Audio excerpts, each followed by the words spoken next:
Celebramos la Eucaristía que de suyo correspondería al martes de la semana número 30 del tiempo ordinario.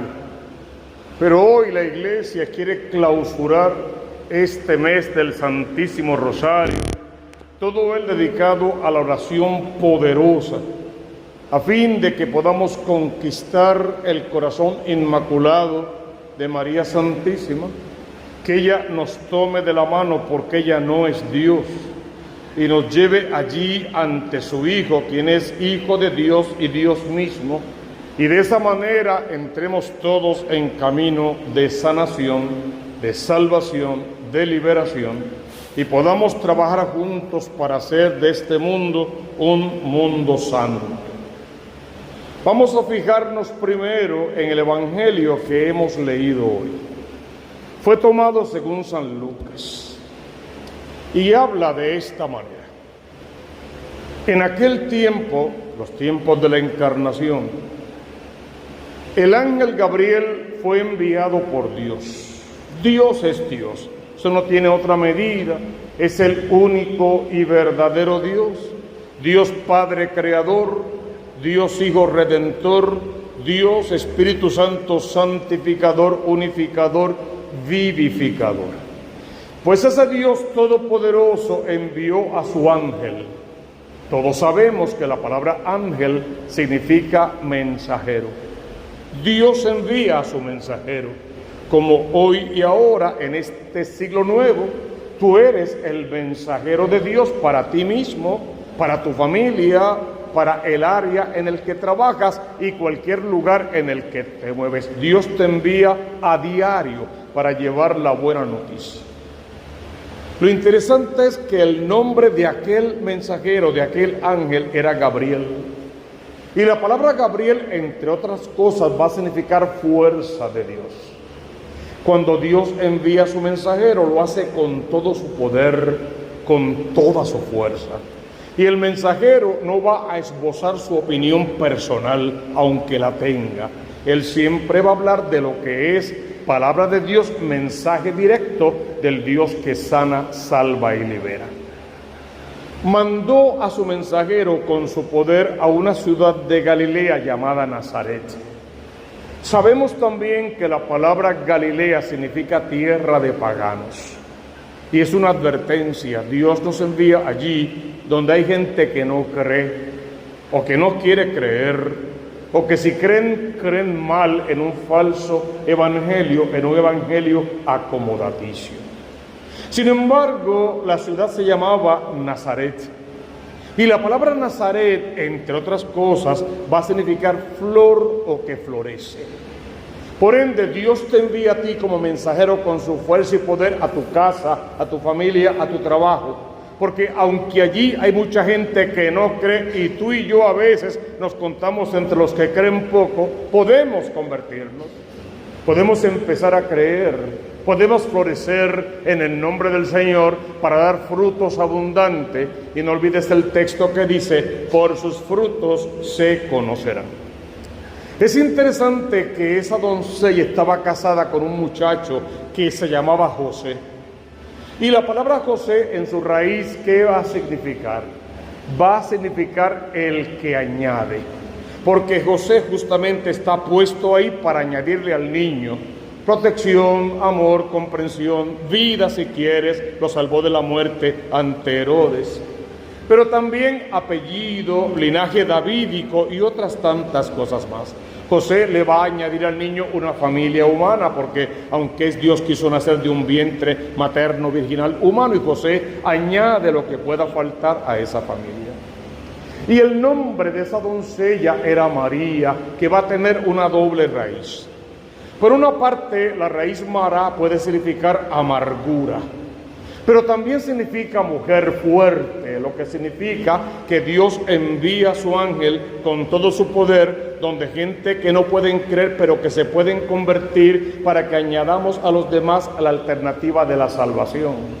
Saquemos al pueblo de su amargura, de su tristeza, de su depresión, y lo llevemos con la fuerza de Dios a la fortaleza del Espíritu Santo, que donde Dios impera, en la vida que Dios impera, no hay demonio, no hay mundo, no hay carne que pueda contra los verdaderos hijos de Dios. El ángel entra en la presencia de la niña, la saluda con un saludo real: salve María, Dios te salve María, Dios salve al rey, con un saludo real. Y eso es lo que sorprende a la niña, porque ella reina no es. Aunque es del linaje davídico, también reina no es, ni ambiciones de ser reina tiene. Sin embargo, si va a concebir en su vientre y va a parir al mismo Hijo de Dios, Rey de reyes, Dios de dioses y Señor del señorío, y si la monarquía es por sucesión, entonces ella sí debe ser coronada como reina y madre de todo lo creado en primera instancia, para que al concebir y parir a un niño, éste venga desde el vientre materno con su corona puesta, y aunque no lo necesita porque Él es Dios y está por encima de ella en todos los rangos, sin embargo así lo quiere desde que empieza el proceso de la encarnación y nace de la Virgen Madre, que además el ángel quiso saludar como si fuese reina. Dios salve a la reina. María se turba ante aquel saludo y el ángel le explica tranquila, como relájate, esto no depende de ti, tiene que ver contigo porque te estamos pidiendo tu vientre prestado, pero no depende de ti, esto depende de Dios. El ángel debe añadir: eres libre, si quieres puedes decir que no, como cualquier criatura que se invita al plan de salvación. Pero María, aún sin entender del todo, dijo: está bien, si tú lo dices, aquí está la esclava del Señor, que en mí se haga según tu palabra. El ángel la dejó, pero al dejarla ya María estaba preñada de Dios. Ahora tiene un móvil en su vida: parir a Dios. Si tú y yo en esta noche santa logramos hacer que nuestro corazón se plene de Dios, también tenemos que llegar a casa para dar a luz a Dios, o sea, a nuestros hijos que tal vez vivan en tinieblas, a la gente con la que trabajamos que seguramente viven en tinieblas, lo que encontramos en la calle, y por doquier darle un poco de luz, un poco de esperanza, un poco de savia en la acción de ese Espíritu Santo de Dios, que todo lo puede, que todo lo ve y que todo lo sabe. Es interesante cómo ese evangelio nos va llevando a un encuentro personal con el Dios de la gloria, máxime en este tiempo de guerra, porque no estamos de guerra solamente en Tierra Santa, hay muchas otras guerras en el mundo, y la peor de esas batallas es la que tú y yo tenemos que liberar todos los días, contra el demonio, contra el mundo, contra la carne. Pero muchos de nosotros también en nuestros matrimonios y con nuestros hijos. Y algunos ya estamos perdiendo la tabla por los 1001 problemas que tenemos en nuestros trabajos. A veces somos la víctima, pero también podemos ser el victimario. De las dos formas tenemos que pedir a Dios que nos sane de ser los victimarios de otros o de caer como víctima de los demás, para que aprendamos simplemente a vivir como hermanos. Por ende, hermanos, en esta noche santa, clausurando el mes de Rosario, enfrentando muchísimos problemas en el mundo actual, podríamos decir con San Pablo, que afirma categóricamente: Señor, ¿qué es lo que pasa conmigo? El bien que quiero hacer no lo hago, y el mal que no quiero es donde sucumbo. ¿Qué pasa conmigo? Pero si vamos a decir eso con San Pablo, no olvides también decir con él: todo lo puedo en aquel que me conforta, en el que me fortalece. Todo lo puedo en mi Dios y Señor. Cierto, hermanos, soplan vientos de guerra por todas partes. Países, hermanos, se están enfrentando. En el campo de batalla los soldados sienten el frío olímpico. En las ciudades y en los pueblos, los civiles sufriendo nuevamente ante la inteligencia de bombas que caen donde supuestamente no deben caer, pero solo Dios sabe. Lo más triste, muchas esposas, muchos hijos, no saben si sus esposos y sus papás van a volver, y si mañana simplemente serán viudas y huérfanos. No lo saben del todo, y eso siempre trae mucha tristeza, mucho sinsabor, mucha confusión. La ciencia, la industria, el derecho, los acuerdos internacionales no pueden frenar al corazón del hombre que camina hacia el odio, hacia la muerte. Eso solamente Dios podría frenarlo. Pero el hombre moderno insiste en vivir de espaldas a Dios o como si Dios no existiera. Y mientras unos viven de espaldas a Dios, otros sufren las consecuencias, porque a aquellos solo le interesan sus propios derechos, su bienestar personal y sus intereses. Y a los demás, que se los lleve quien los trajo, por no decir otra cosa que no se dice en misa. Y esta guerra tiene como telón de fondo la Tierra Santa. ¿Qué es lo más triste de esa guerra en particular? Que ahora, donde caminan los soldados fusil en mano, antes caminó nuestro Señor Jesucristo con el corazón en la mano, intentando lavarnos a todos con su sangre preciosa, sacarnos de la guerra para que aprendiésemos a vivir en paz. Sus ojos contemplaron las bellezas de aquellos campos, ahora minadas de más de una manera. Entonces pidámosle a Jesús: ven a caminar sobre nuestros corazones, ven a contemplar nuestras vidas. Cierto, tenemos miedo de muchas cosas y necesitamos que tú vengas a hacerte presente, para que simplemente nos digas: no tengas miedo. Y María Santísima te haga el eco. Y así como alguna vez le dijo a Juan Diego: no tengas miedo. ¿Acaso no estoy yo aquí, que soy tu madre? Igual podamos escuchar su voz en esta noche santa, diciéndonos a todos: no tengas miedo, eso va a pasar, vendrás días mejores. En el peor de tus días, cuando sientes que nadie te respeta, nadie te quiere, nadie te ama, Jesús quiere cargarte en brazos. Y cuando todos te rechazan, Él quiere guardarte en su corazón. Cuando nadie quiere dirigirte la palabra, Él quiere llamarte hijo amado y prometerte un reino de los cielos. Entonces no te quedes apegado a las cosas pasajeras de este mundo, si podemos vivir anhelando las del cielo. Nos amenaza otra vez la guerra. Defender la paz solo es posible desde la justicia y desde el amor, pero sin Cristo no hay ni justicia ni amor. Nosotros no somos altruistas, nosotros somos cristianos, católicos prácticos.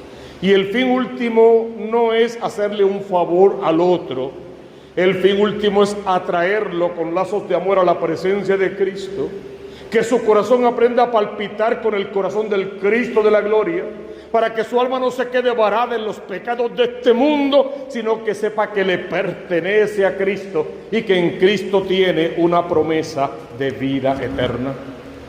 Mientras se mantengan los sistemas que han promovido la injusticia, seguirá encendiéndose la mecha de la rabia y del odio, de la venganza, de la desesperación, que podrá ocasionar solo más dolor, más tristeza, más depresión, más soledad.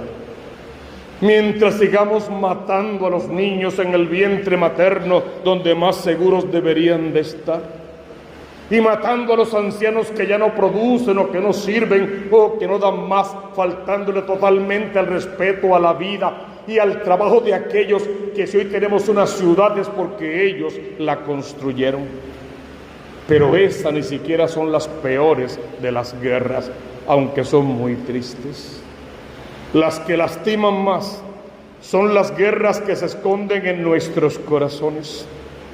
La peor de la guerra es la que libramos a diario con los miembros de la propia familia, cuando nos insultamos, nos ofendemos, nos golpeamos, nos decimos no querernos, cuando vivimos juntos y no nos hablamos, cuando olvidamos la palabra gracia por las más pequeñas cosas y al menor error insultos y agravios. Eso sí es una guerra terrible. La guerra dentro de la fila de la iglesia verdadera, unos contra otros, grupos contra grupos. El mismo sínodo que acaba de terminar, aunque queda todavía reunión el año que viene, aún allí hubo sus más y sus menos. Pero Dios impera y la iglesia es como una gran ola que se hunde hasta el fondo del mar, se levanta con poder hasta que encresta, sacando del fondo todo lo que hay de bueno y de malo. Vuelve a hundirse con más poder para luego resurgir con más algarabía. Esa es la iglesia, entre altas y bajas, pero siempre la iglesia verdadera, la que Cristo fundó sobre la cabeza de Pedro, la que no es huérfana de madre, la de los 7 sacramentos y la iglesia donde podemos comernos vivo al Cristo que vive y decimos siempre para luego parecernos al Cristo que nos comemos. Hay guerra contra las ideologías de última hora. Ya sabemos, nacen hoy y se mueren mañana, pero mientras mueren dejan grandes estragos y apartan a muchísima gente de la fe verdadera. Guerra en nuestras áreas de trabajo y guerra en nuestras almas entre el bien y el mal, entre el creer y el no creer, entre el vivir de apariencia y el estar dispuesto a dar la vida por Cristo si fuese necesario. Trabajar por la paz es posible desde adentro, no desde las apariencias. Hay que mirar el propio corazón para extirpar de raíz los odios y los rencores, para apagar la sed de venganza o la ambición de poder, para dejar de sentirnos pequeños dioses y caminar por el pueblo y entre la iglesia como si la iglesia fuera mía. En fin de cuentas, todo es de Dios y a Dios tenemos que devolverlo. A la vez que hay que comprometernos plenamente con energía en la promoción de un mundo más justo, hay que trabajar por la paz, hay que luchar por la justicia y hay que hacer que Cristo vuelva a reinar en todos nuestros corazones. No es fácil.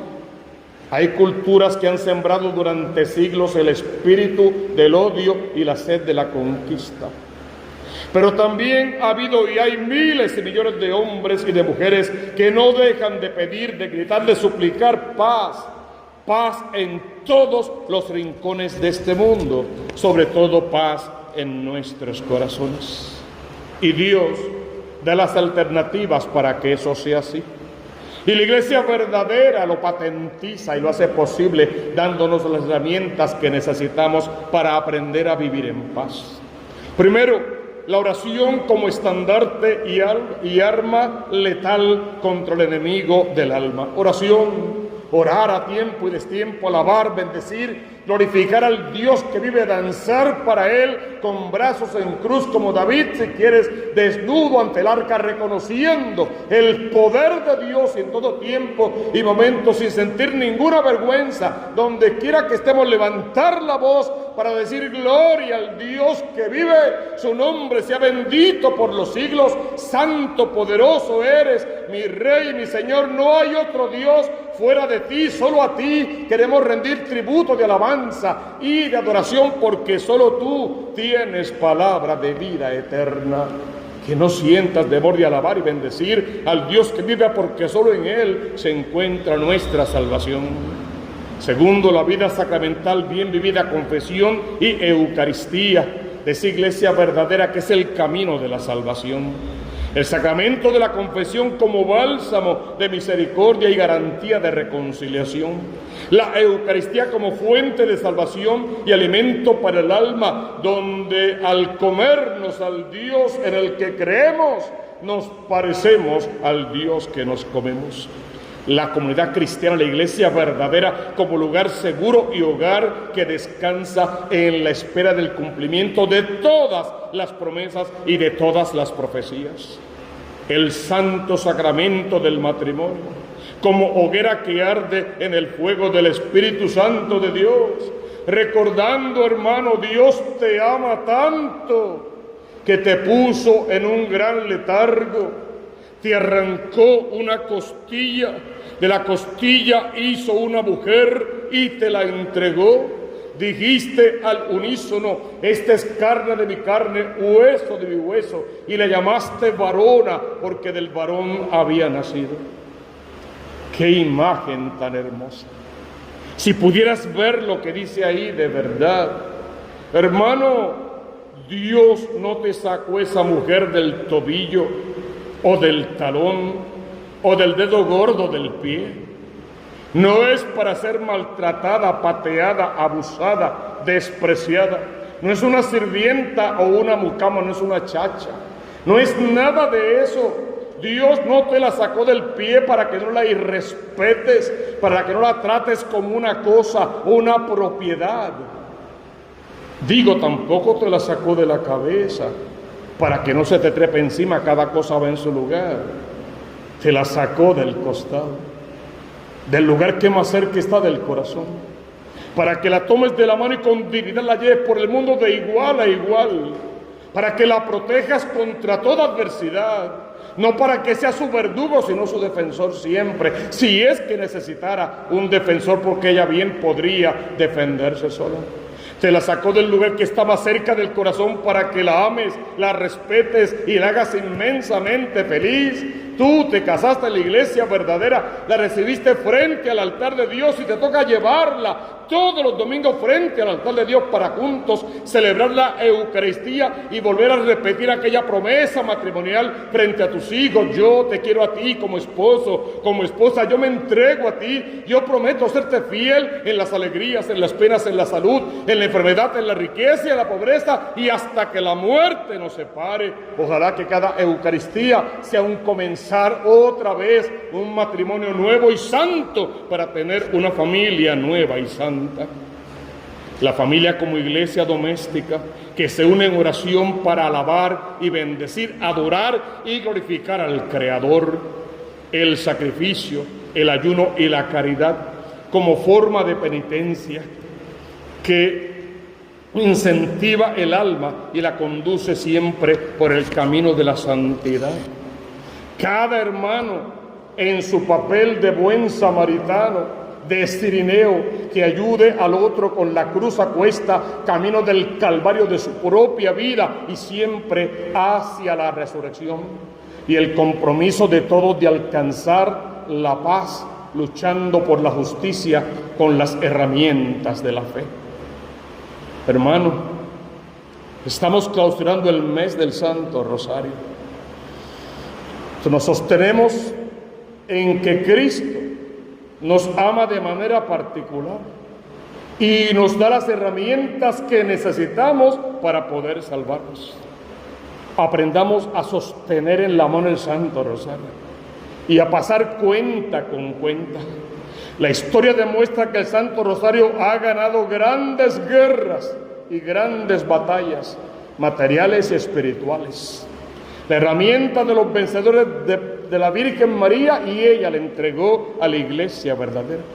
Sostenemos el Santo Rosario, el que rezamos con verdadera devoción, ese compendio de 20 misterios, que no son otra cosa que 20 grandes pasajes de los evangelios. El Dios te salve y el Santa María, que son el saludo que el ángel le da a María Santísima, el recibimiento que Isabel le da en su casa, y la iglesia que le llama Santa María, Madre nuestra, y que le pide que ore e interceda por nosotros. El diablo se debilita ante el rezo del Santo Rosario.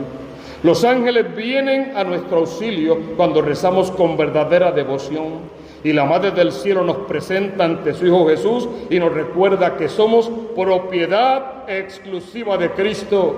Simplemente contempla su imagen un segundo y recuerda lo que decimos siempre que nos congregamos. Ella no es Dios, no es nuestro Dios. No merece ningún tipo de adoración, y si algún católico la está adorando es un idólatra y no es un buen hijo de Dios ni un buen católico. Ella no es Dios y no merece adoración. Ella no es nuestra salvadora, pero parió al Salvador del mundo. No es el camino, ni la verdad, ni la vida, pero señala el camino. Hagan todo lo que Él les diga. Es su único mandamiento que nos den las Escrituras. Ella prestó su vientre, tú tienes que prestar tu corazón. Y lo más hermoso que dijo fue: aquí está la esclava del Señor, que en mí se haga todo cuanto tú dices. Repite lo mismo desde el corazón. Señor, en lugar de seguir siendo esclavo de este mundo pasajero, de este mundo pecaminoso, esclavo de mis pasiones, de mis tormentos, de mis infidelidades, de mis idolatrías, de mis agravios y mis mentiras, de mis corajes, de mis complejos y de mis miedos. No quiero ser más esclavo de ninguna de estas porquerías. Prefiero hoy entregarte mi vida completa. El gobierno de mi vida es tuyo. En fin de cuentas, fue el compromiso que hice el día del bautismo. Yo soy tu propiedad exclusiva y viniste a hacer que mi corazón arda, y ojalá que ya esté ardiendo, pero en el fuego del Espíritu Santo de Dios. Mira a la Reina del cielo y solo entiende una cosa: si Dios Padre la amó tanto que la formó sin pecado y la llamó hija, si el Hijo de Dios la amó tanto que se metió en su vientre y nació de ese cuerpo mamando de aquellos pechos y aprendiendo a caminar de aquella mano y llamándola mamá, si el Espíritu Santo la amó tanto que la preñó de Dios en su momento, y el ángel del Señor se postró ante ella y le llamó reina y madre de todo lo creado, ¿quién eres tú? ¿Quién soy yo, pobre criatura, para intentar deponer, rechazar, mancillar lo que Dios quiso que fuera excelso? Cierto que no la vas a colocar en el lugar de Dios, cierto, pero tampoco la vas a denigrar al lugar de la ramera de la esquina. Es María Santísima, es la que dijo que sí, y es la que acompañó a su hijo camino de la cruz y lo vio morir, y no fue al sepulcro por la mañana porque ella sí sabía que él iba a resucitar. Los demás todos dudaron. Ella no fue a ver a su hijo al sepulcro. Ella sí sabía que iba a resucitar. Ojalá que tú y yo también lo sepamos, para que con él querramos resucitar. Y ya conocemos la consigna: busca primero el reino de Dios con su justicia, y todo lo demás vendrá por añadidura.